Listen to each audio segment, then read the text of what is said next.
আজকের পর্বে আলোচনা করব নীল ষষ্ঠীর ব্রত কথা।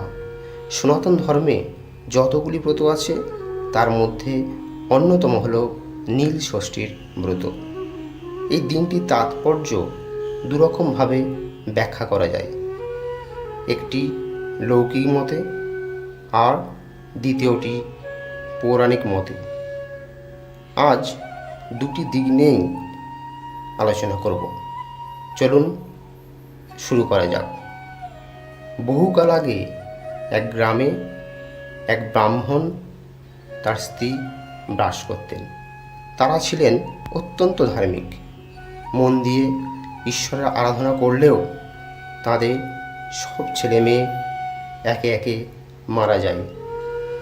এই ঘটনায় তারা ঈশ্বরের উপর থেকে বিশ্বাস হারিয়ে ফেলেন। তারা দুজনে ঘর বাড়ি ছেড়ে মনের দুঃখে কাশীবাসী হন। কাশীতে গিয়ে একদিন গঙ্গায় স্নান সেরে ঘাটে বসে আছেন। হঠাৎই এক বৃদ্ধা ব্রাহ্মণীকে দেখা দিয়ে একটি উপদেশ দেন।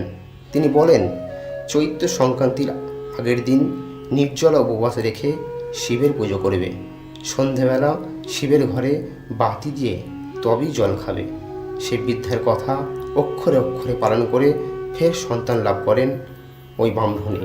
আসলে ওই বৃদ্ধা ছিলেন মা ষষ্ঠী, এবং সেই থেকে মর্তে নীল ষষ্ঠীর ব্রত প্রচলিত হয়। আবার পুরাণ মতে দেবাদিদেব শিবের অপর নাম নীলকণ্ঠ বা নীল, কারণ সমুদ্র মন্থনের সময় উঠে আসা বিষ পান করে তার কণ্ঠ নীলবর্ণের হয়ে যায়। নীল ষষ্ঠীতে শিবের এই নীলকণ্ঠ রূপের পুজো করা হয় বলে অনেকেই বিশ্বাস করেন।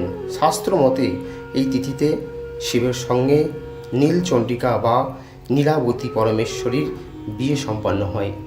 দক্ষ যজ্ঞে দেহত্যাগের পর সতী পুনরায় নীলধ্বজ রাজার বিল্লবনে আবির্ভূতা হয়েছিলেন।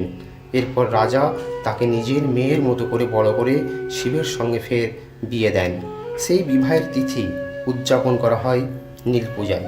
গ্রাম বাংলায় নীল ষষ্ঠীর ব্রত যারা করেন তারা সারাদিন নির্জলা উপোস রেখে সন্ধ্যের পর শিবলিঙ্গে জল ঢেলে শিবের পুজো করেন এবং প্রসাদ খেয়ে তবেই উপবাস ভঙ্গ করেন। সংসারের ও বিশেষ করে সন্তানের কল্যাণের জন্য এই ব্রত পালন করা হয়। বন্ধুরা, ভিডিওটি কেমন লাগলো কমেন্টে জানান। এইরকম আরও পৌরাণিক কাহিনী শোনার জন্য অবশ্যই চ্যানেলটি সাবস্ক্রাইব করুন।